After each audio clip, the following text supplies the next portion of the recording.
Hello students, welcome to the channel online study with DK. मैं नीलम, जिनके साथ आप काफ़ी समय से मैथ्स की प्रिपरेशन करते हुए आए हैं। तो अभी जो हाल ही में यूपी टेट का एग्ज़ाम हुआ, इसके बाद हम सुपर टेट एग्ज़ाम की प्रिपरेशन स्टार्ट करेंगे। तो फुल एनर्जी के साथ आप सभी एग्ज़ाम की प्रिपरेशन में लग जाइए।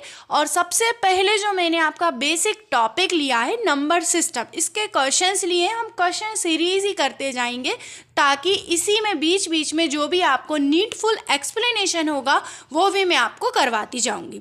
तो इस तरह से हम पूरा आपका जो सिलेबस है सुपर टेट का कंप्लीट करेंगे।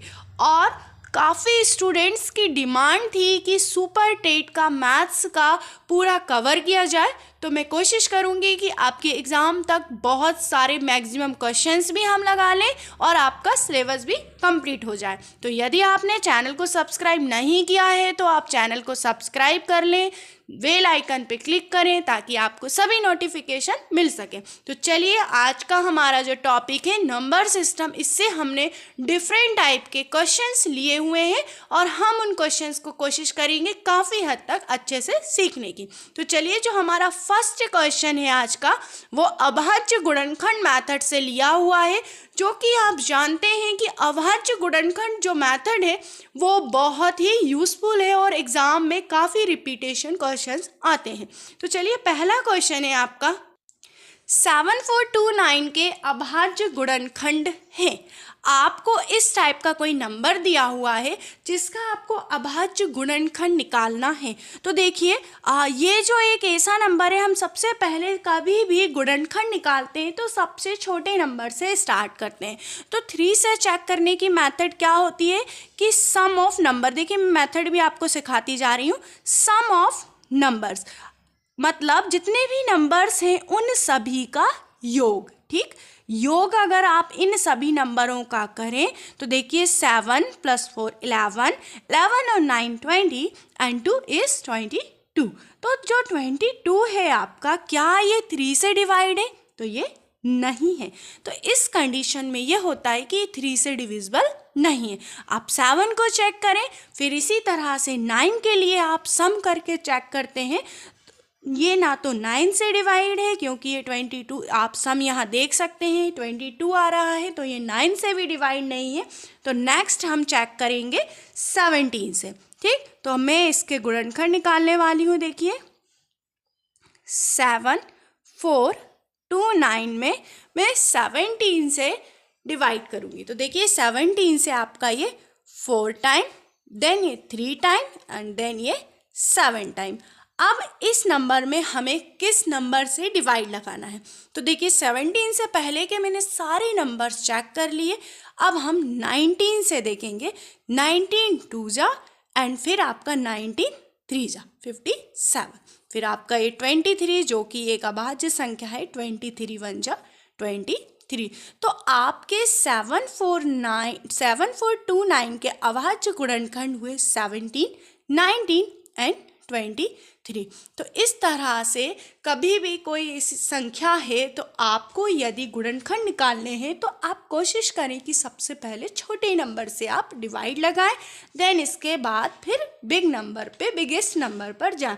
तो डिविजन के जो रूल है, मैंने जैसे कि आपको डिविजिबिलिटी के लिए 3 का रूल बताया, इसी तरह से आपका 7 का रूल, 9 का रूल भी मैं आपको वन फॉर्म में एक्सप्लेन कर रही हूँ। आप बिल्कुल ध्यान से सुने, और यदि आप कॉपी पेन लेकर बैठे हुए हैं तो कोशिश करें कि उन्हें नोट डाउन भी करें।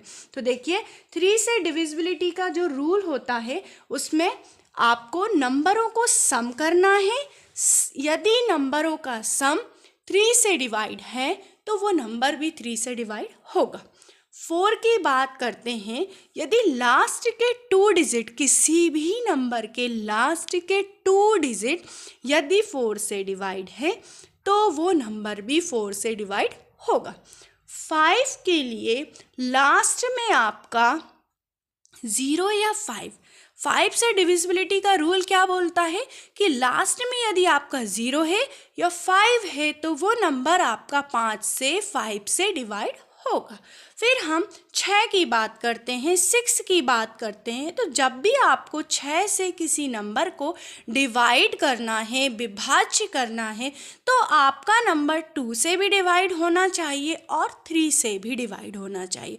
और देखिए 2 से डिविजिबिलिटी के लिए लास्ट में आपका जो इकाई नंबर है, जो इकाई स्थान पर नंबर है, वो आपका सम हो, इवन हो तो 2 से विभाजित होगा। 3 से विभाजित करने के लिए नंबरों का आप सम निकालेंगे, जो कि मैंने आपको पहले बता दिया। फिर आती है बात 7 की। तो 7 से कोई भी नंबर को यदि आपको विभाजित करना है, तो इकाई के स्थान का जो भी अंक है, क्या बोल रही हूँ मैं, आप ध्यान से सुने, इकाई के स्थान के अंक को दुगना करें और उस नंबर में से जो भी संख्या है उसमें से आप माइनस करें, तो वो नंबर यदि 7 से पूर्णतः विभाजित हो जाएगा। फिर बात आती है 8 से, तो लास्ट के 3 डिजिट आपके डिवाइड होने चाहिए। 9 से वही बात कि अंकों का जो योग है, यदि उसमें 9 से भाग जाता है तो आपके नंबर में भी 9 से भाग जाएगा। 10 के लिए यदि 0 अंक है इकाई पर, तो आपका 10 से पूरी तरह विभाजित होगा। 11 से विभाजित करने के लिए 11 के लिए आप नंबरों के सम स्थान में से विषम स्थानों को माइनस करते हैं और फिर यदि वो 11 से विभाजित होता है वो नंबर, तो वो पूरा नंबर भी 11 से विभाज्य होगा। तो इस तरह से विभाज्यता के जो नियम हैं ये आपको हमेशा बहुत ही काम आने वाले हैं। तो आप इन सभी नियमों को यदि आपने कॉपी में नोट डाउन कर लिया है तो ये बहुत ही अच्छा रहेगा। नेक्स्ट क्वेश्चन है आपका प्रश्न क्रमांक 2, a/3 equal v/5 equal c/7। तो a plus b plus c/b का मान होगा। आपको यहाँ पर a/3, a अंश में है, 3 हर में है, न्यूमरेटर अपॉन डिनोमिनेटर के फॉर्म में कुछ नंबर्स दिए हुए हैं और आपको इसका मान निकालना है। देखिए अभी यूपी टेट के एग्ज़ाम में इस टाइप का क्वेश्चन आया हुआ था मैथ्स में। तो देखिए कभी भी ऐसा क्वेश्चन आता है तो आप डायरेक्ट a की वैल्यू 3, v की वैल्यू 5, c की वैल्यू 7 यहाँ पर पुट कर दे। तो 3 + 5 + 7/5, तो आपका ये कितना हुआ 15/5। और सिंपली हमने कैलकुलेट करा, 5 3 = 15। देखिए बहुत ही इजी क्वेश्चन था ये, आप इस तरह से इस क्वेश्चन को कर सकते हैं। नेक्स्ट क्वेश्चन नंबर 3 है आपका। इसमें क्वेश्चन में दिया हुआ है आपको इकाई का अंक निकालना है आपको। कुछ इस तरह से आपका क्वेश्चन है। तो जब भी इस तरह से क्वेश्चन दिया हो कि आपको पावर में कोई भी बड़ा नंबर दिया हो और इकाई का अंक निकालना है, तो सबसे पहले तो इसके कुछ रूल होते हैं। और एक और बात ये आपके लिए कि जो इकाई का अंक है इससे हमेशा क्वेश्चन पूछे जाते हैं। तो जो इकाई के अंक के रूल है, मैं इस रूल पर आपको एक वीडियो प्रॉपर बनाकर दूंगी, तो आप उस वीडियो के थ्रू इसको और अच्छे से सीख लेंगे। और आज मैं आपको इसमें जो बेसिक जो है मैं वो आपको बताने वाली हूँ कि इस तरह के क्वेश्चन को सॉल्व कैसे करना। देखिए आप सबसे पहले तो क्या करें कि 65 जो भी आपका नंबर है इसमें आप 4 से डिवाइड लगाएं, ठीक है। और सेकेंड थिंग ये कि 4 से डिवाइड लगाने का भी आपका रूल होता है, यदि संख्या के इकाई के अंक में 2 हो, 3 हो, 7 हो और 8 हो, तब आप भाग लगाते हैं घातों में, ठीक है। तो देखिए हम 65 में 4 से भाग लगाएंगे, तो 4 1 = 4, ये आपका 4 और ये 2 और 5, तो आपका 4 6 = 24। तो आपका ये कितना शेष हुआ, रिमाइंडर कितना आया 1। तो मतलब आपकी 3 की पावर क्या हुई 4 × 16 + 1। इस 3 को हमने इस फॉर्म में लिख दिया। इसी तरह से हम इस 6 के लिए लिखेंगे, तो हम 6 में 4 से हमने डिवाइड लगाया, तो आपका कितने टाइम हुआ 14 टाइम और +3, ठीक है। फिर इसी तरह से हम 7 के लिए करेंगे। देखिए 2 3 7, और इसको भी हम 2 × 3 करेंगे तो ये भी इसी फॉर्मेट में आ जाएगा। फिर इसके बाद हम इसमें डिवाइड लगाएंगे, तो ये 4 × आपका 17 + 3। तो मैंने सभी जो भी आपके घात थी सभी में मैंने 4 से आपका भाग लगा दिया। फिर इसके बाद 4 से भाग लगाने पर हमें, इसीलिए हम भाग लगाते हैं कि हमें वापस वही नंबर मिलता है। तो इकाई का नंबर वही हुआ। अब आपका जो रिमाइंडर था, हम इस रिमाइंडर को, शेष को लिखेंगे। तो देखिए हमने सिर्फ यहाँ पर शेष लिख दिया। अब यहाँ से आप देखेंगे कि 3 की पावर 1, 3 की घात 1 मतलब 1, 6 की घात 3 मतलब अब 6 को कितनी भी बार गुणा कर दो आपको 6 ही मिलता है।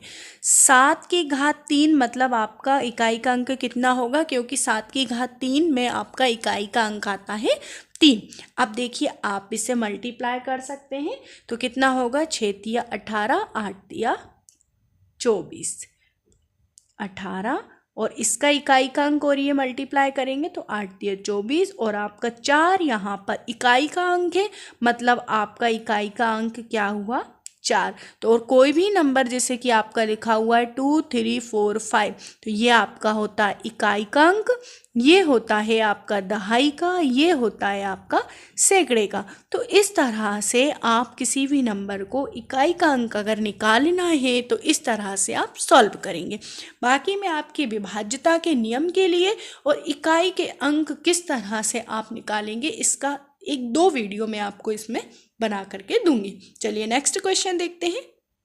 जैसा कि आपने हर एग्ज़ाम में देखा कि स्थानीय मान से आपको हर एग्ज़ाम में क्वेश्चन रिपीट हुआ, स्थानीय मान से आपको हर एग्ज़ाम में क्वेश्चन आया ही आया है, तो वही मैंने एक स्थानीय मान का क्वेश्चन फिर से लिया है आप सभी के लिए। तो देखिए यहाँ पर आपको एक नंबर दिया हुआ है 43836 में 3 के स्थानीय मानों का योग बताना है। ठीक है, आपको इस नंबर में स्थानीय मान जो कि 3 कहे और 2 बार आपका 3 यहाँ आया है, तो इसके मानों का आपको योग निकालना है। तो सबसे पहले तो स्थानीय मान की एक्सप्लेनेशन क्या है, स्थानीय मान होता क्या है, आप इसे समझेंगे। किसी भी संख्या का स्थानीय मान, किसी भी संख्या का स्थानीय मान कोई भी अंक जिस स्थान पर इकाई, दहाई, सैकड़ा या जो भी आगे होता है वह उस अंक का स्थानीय मान होता है। फिर से सुनेंगे, किसी भी अंक का स्थानीय मान, उसका इकाई, दहाई, सैकड़ा, वो जिस स्थान पर होता है उसका वह स्थानीय मान होता है। अब जैसे कि आप यहाँ देखेंगे 43836 में कुछ इस तरह से इस नंबर को लिख रही हूँ। तो ये आपका यहाँ पर होगा इकाई, ये आपका हुआ यहाँ दहाई, फिर ये आपका हुआ यहाँ सैकड़ा, फिर आपका हुआ हजार और फिर आपका आता है यहाँ पर 10,000। ठीक, तो अब आपको यहाँ पूछा गया है 3 के स्थानीय मानों का योग। एक 3 आपका यहाँ है, तो इस 3 के लिए आप स्थानीय मान कैसे निकालेंगे, 3 मल्टीप्लाई इकाई का अंक और दहाई का अंक, और दहाई के स्थान पर अंक है, मतलब इसके बाद आपके कितने अंक हैं, 1 अंक है, तो आप कितने 0 का मल्टीप्लाई करेंगे, 1 0 का, मतलब गुणा 10, तो आपका कितना हुआ यहाँ पर 30। ठीक है, फिर आप यहाँ पर 3, इसके लिए ये 1000 की पोजीशन पर है, 1 2 3, तो इस 3 के लिए आप कैसे करेंगे, यहाँ पर 3 मल्टीप्लाई 1 2 3, 1 में कितनी 0 लगा दी आपने, 3, मतलब आपका इस 3 का स्थानीय मान हो गया 3000 और इस 3 का स्थानीय मान हो गया 30। अब दोनों का योग निकालना है तो आप योग निकाल सकते हैं 3030, तो ये आपका हुआ आंसर। नेक्स्ट क्वेश्चन है आपका प्रश्न क्रमांक 5। आपका ये कोई सम संख्या दी है 2√3 है। ठीक है, ये एक प्राकृत संख्या है, ये एक परिमेय संख्या है, ये एक अपरिमेय संख्या है, या ये पूर्णांक संख्या है। तो देखिए यहाँ पर आप देखें कि परिमेय संख्या P/Q के फॉर्म में होती है, जिसमें Q जो होता है ≠ 0 होना चाहिए। पूर्णांक संख्या मतलब आपकी 1 2 3 डैश डैश ये आपकी होती है पूर्णांक संख्या, जो कि ना तो डेसिमल के फॉर्म में हो और ना इस तरह से अंडर रूट में आपके घात नंबर हो। फिर आते हैं आपकी अपरिमेय संख्या। अपरिमेय संख्या मतलब जो आपकी डेसिमल पॉइंट में भी ख़त्म ना हो। ठीक, तो इस तरह से 2√3 जो हो रही है आपकी, ये कौन सी संख्या हो गई? अपरिमेय संख्या। फिर अगला क्वेश्चन है आपका 6 अंकों की छोटी से छोटी संख्या तथा 4 अंकों की बड़ी से बड़ी संख्या का अंतर बताएं। अब आपको मैं यहाँ पर छोटी से छोटी संख्या और बड़ी से बड़ी संख्या के बारे में एक्सप्लेन करने वाली हूँ। तो सबसे पहले तो आपको एक अंक की सबसे छोटी संख्या क्या होगी? एक अंक की सबसे छोटी संख्या, सबसे छोटी संख्या क्या है? 1। और एक अंक की बड़ी संख्या क्या होगी? 9। ये बात आपको समझ में आ रही? एक अंक की छोटी संख्या 1 और बड़ी संख्या 9। इसी तरह से 2 अंक की छोटी संख्या क्या होगी आपकी? 10। और 2 अंक की बड़ी संख्या क्या होगी आपकी? यहाँ पर आपकी 9 और 9। इसी तरह का जो कॉन्सेप्ट है इसको देखते हुए 6 अंक की छोटी से छोटी संख्या, तो 6 अंक की आपकी छोटी संख्या क्या होगी आपकी? 6 अंक की। जब एक अंक की सबसे छोटी संख्या 1 है, 2 अंक की सबसे छोटी संख्या 1 और एक 0 है, तो 6 अंक की छोटी संख्या होगी। 1 में आप 5 0 लगाएंगे। बात क्लियर हुई? यहाँ पर 1 में कितनी 0 लगाएंगे? 5 0। फिर इसके बाद है 4 अंकों की बड़ी संख्या। 4 अंकों की बड़ी संख्या क्या होगी आपकी? बड़ी संख्या 2 अंकों की अगर 2 बार 9 9 है तो 4 अंकों की 1 2 3 और ये 4। और आपको इन दोनों का अंतर निकालना है, तो आप इन दोनों का अंतर निकालेंगे। देखिए यहाँ से एक कैरी लिया, अंतर कितना आने वाला है आपका? 1 0 0 0। ये देखिए यहाँ पर ये इसका 0 इसका 0 इसका 0 और ये 1 और ये यहाँ पर 9। तो आपका जो आंसर हुआ 90001। फिर आपका क्वेश्चन नंबर 7 है, जो कि कुछ सिंप्लीफिकेशन के फॉर्म में मैंने लिया हुआ है।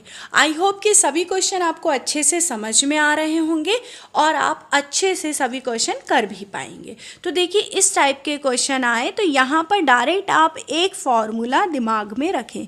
a + b a - b बराबर होता है आपका a² - b²। तो इसी फॉर्मूले के आधार पर, इसी फॉर्मूले के बेस पर क्या मैं इसे √7 का स्क्वायर माइनस √6 का स्क्वायर लिख सकती हूँ? और जब हम इसे लिखेंगे तो √7 का 7, √6 का 6 और जो कि होगा आपका 1। देखिए कभी भी रूट से रूट का जब मल्टीप्लाई करते हैं तो आपका इस तरह से मल्टीप्लाई होता है। देखिए मैंने यहाँ पर ये भी आपको एक्सप्लेन कर दिया इसका ये आंसर कैसे आया। अब आपका ये 1 आया और ये 200, तो 1 + 200 कितना होगा आपका? 201। ये क्वेश्चन आपको समझ में आया मैंने किस तरह से करा? रूट के फॉर्म में मैंने देखा कि दोनों नंबर आपके कुछ इस सर्वसम्मिका को फुलफिल कर रहे थे, तो हमने इस क्वेश्चन को इस तरह से हल किया। तो नेक्स्ट क्वेश्चन देखते हैं। नेक्स्ट क्वेश्चन है आपका रोमन नंबर। रोमन नंबर निकालना है किसका? 55 का। ठीक है, तो रोमन नंबर आपको जब भी निकालना हो तो सबसे पहले तो आप 1 5 10 50 100 500 और 1000 इनका ये बेसिक नंबर याद रखें रोमन में। इसे तो आप आई बोलेंगे, ये आपका वी हो गया, ये आपका एक्स और एल सी डी एम, आप ये याद रखें, इसे एल सी डी एम कहते हैं इस तरह से।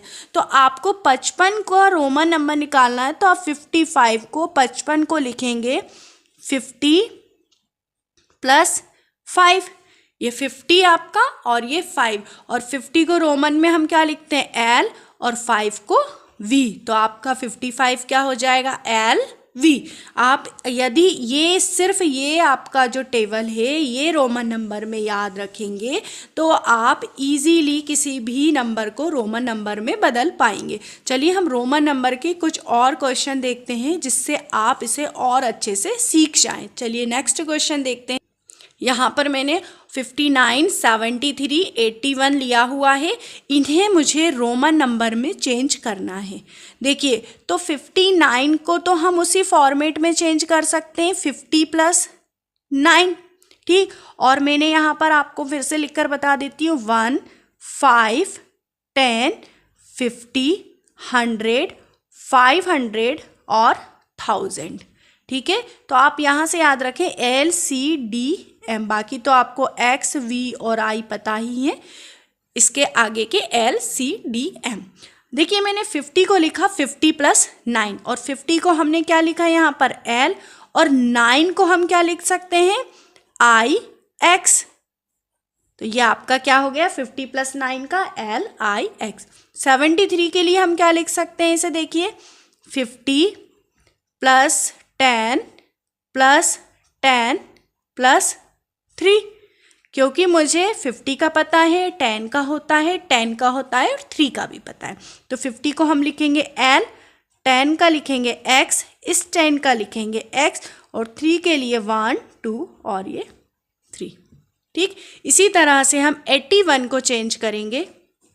81 को देखिए किस तरह से चेंज करेंगे, 50 + 10 + 10 + 10 + 1। अब 50 को आपने लिखा L, 10 को लिखा X, X, X और ये 1। तो आपने देखिए रोमन नंबर के मैंने आपको किस तरह से कितने सारे क्वेश्चंस बता दिए। आप इन सभी क्वेश्चंस को प्रैक्टिस करें और ये आपका टेबल हमेशा याद रखें रोमन नंबर का, तो आप अच्छे से और रोमन नंबर को कर पाएंगे। फिर हम नेक्स्ट क्वेश्चन देखते हैं। ये क्वेश्चन लिया है मैंने अभाज्य गुणनखंड से।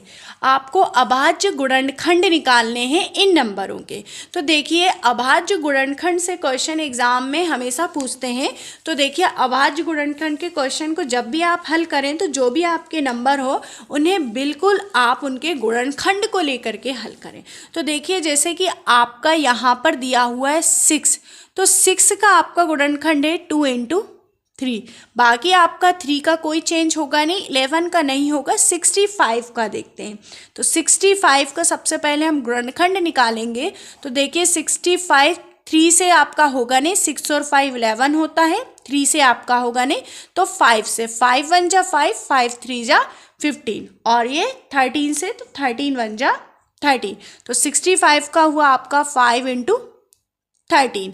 तो आप अब अभाज्य गुणनखंड आपका 2 की पावर 3, 3 की पावर 3, 6 के लिए 3 की पावर 14, 11 की पावर 7, 65 का आवा 5 की पावर 4 और 13 की पावर 4। तो आप यहाँ से समझ सकते हैं कि मैंने इसके गुणनखंड जो निकाले तो उनकी पावर को भी सेपरेट कर दिया, अलग अलग कर दिया। अब जितनी भी आपकी पावर है इन सभी पावर को हम जोड़ देंगे।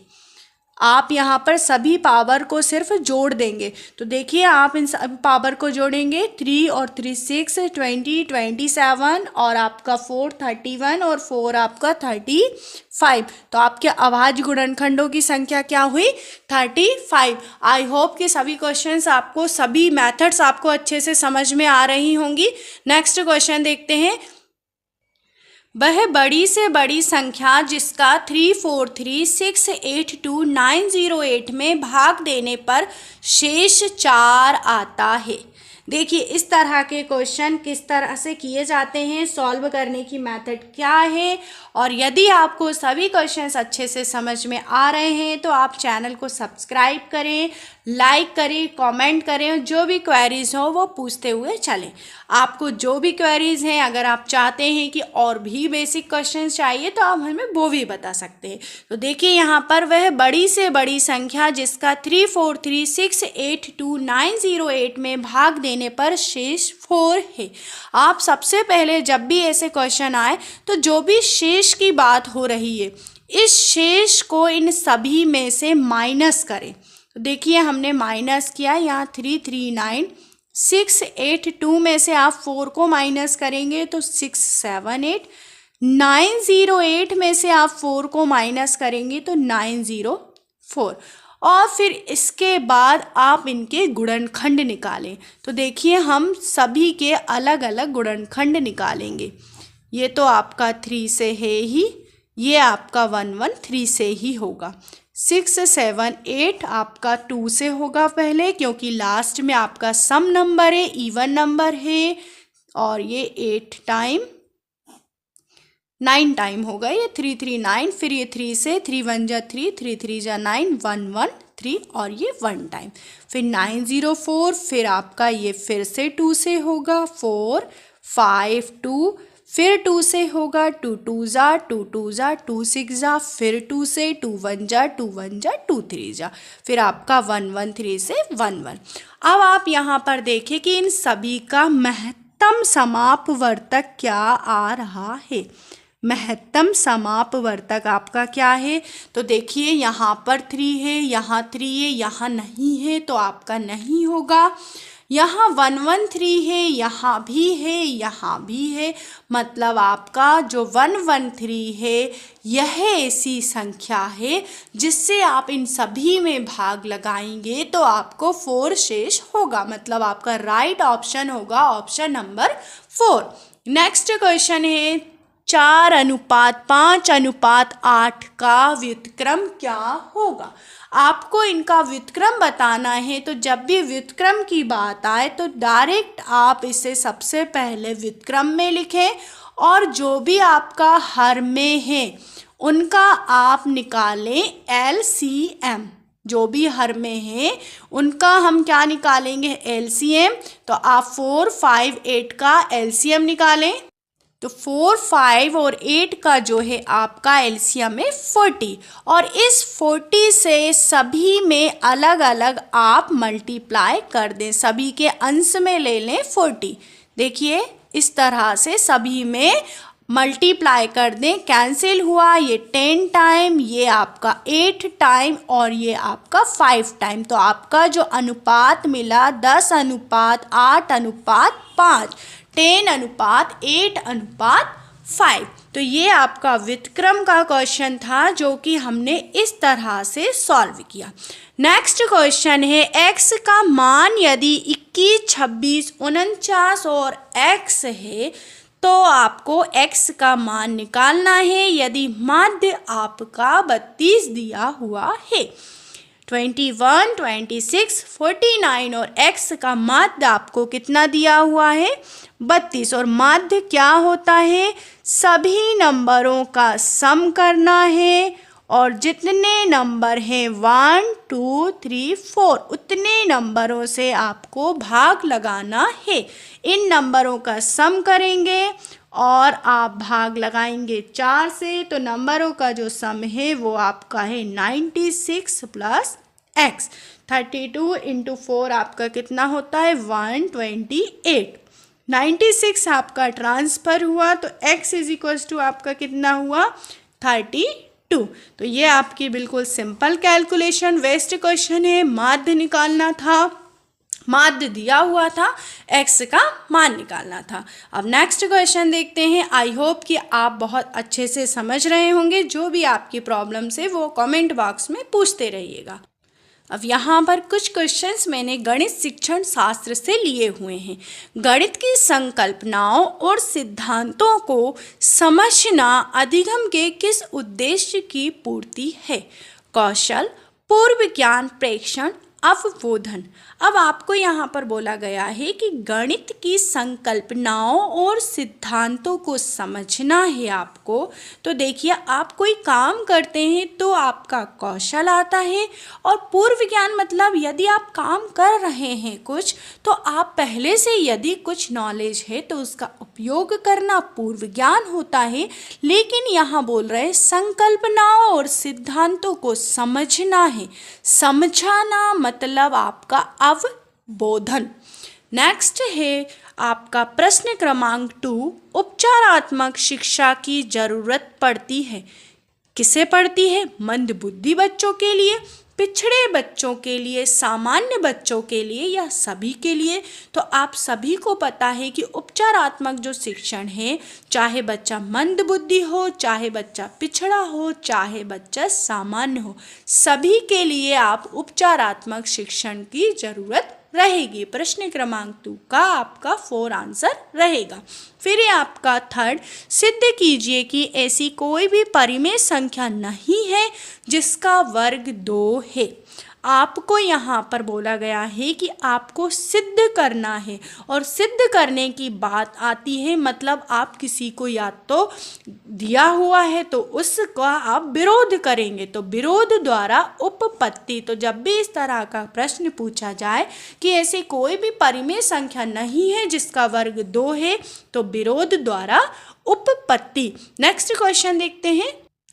गणित में निदानात्मक परीक्षण उद्देश्य है प्रगति पत्रक को भरना, सत्रांत परीक्षा के लिए प्रश्न पत्र की योजना बनाना, बच्चों की समझ में निहित रिक्तियों को जानना और प्रतिपुष्टि देना। तो निदान करना मतलब यदि बच्चे में कोई गलती है या उसे कुछ समझ में नहीं आ रहा है तो उसे पहले आप जानेंगे, फिर आप निदान करेंगे। मतलब आपका इसका राइट आंसर होगा ऑप्शन नंबर 3। नेक्स्ट क्वेश्चन है आपका 11 है, उसकी घात दी हुई है, 12 है, 13 है, 14 है, 15 है, 16 है, और आपको इकाई का अंक बताना है। तो इस तरह के जो क्वेश्चन है कि आपको कुछ पावर के फॉर्म में दिया हुआ है और आपको उसका इकाई का अंक बताना है, तो इसे सॉल्व करने की आप मेथड समझेंगे। तो यहाँ देखेंगे जैसे कि आपकी यहाँ 11 है, 11 की पावर 1 है और इकाई का अंक आपका 1 है, तो यहाँ पर आप 1 की पावर 1 है तो 1 ही होगा। इसके लिए लेंगे 2 की पावर 2 मतलब आपका 4, 3 की पावर 3 मतलब आपका 3 3 जा 9 और 9 3 जा 27 मतलब 7, 4 की पावर आपकी यहाँ सम में दी हुई है तो आपका यहाँ पर 4 की पावर का आता है 6, 5 की आपकी कितनी भी पावर हो 5 ही आता है मल्टीप्लाई करने पर, और 6 में भी आपके यहाँ 2 रूल होते हैं, यदि सम पावर है तो 6 ही आता है। और मैं आपको इकाई अंक के लिए रूल एक वीडियो लेक्चर अलग से ही मैं बना दूंगी। अब आप इसे ऐड करेंगे, 1 + 4 + 7 + 6 + 5 + 6 होता है आपका 29। आप एक बार और देख लें, और 29 जो है आपका, इसमें आपका जो इकाई का अंक है वो है आपका 9, मतलब आपका जो आंसर होगा वो होगा 9। आई होप कि आज जितने भी हमने क्वेश्चंस किए सभी क्वेश्चंस आपको अच्छे से समझ में आए होंगे, और यदि आपको कोई भी क्वेश्चन ऐसा है कि जो आपको पूछना है तो आप मुझे कमेंट बॉक्स में पूछ सकते हैं। बाकी फिर हम नेक्स्ट क्वेश्चंस और लेकर के आएंगे आपके एग्ज़ाम की फुल प्रिपरेशन ताकि अच्छे से हो सके। तो आप सभी को मेन है कि सभी क्वेश्चंस पेपर को अच्छे से देखना है, लगाते रहना है। आप सभी लगाते रहिएगा और हर पेपर को देखें। इसके लिए आप चैनल को सब्सक्राइब करें और बेल आइकन पे क्लिक करें ताकि आपको सभी नोटिफिकेशन मिल सके। आप सभी को मेरा जय हिंद, वंदे मातरम।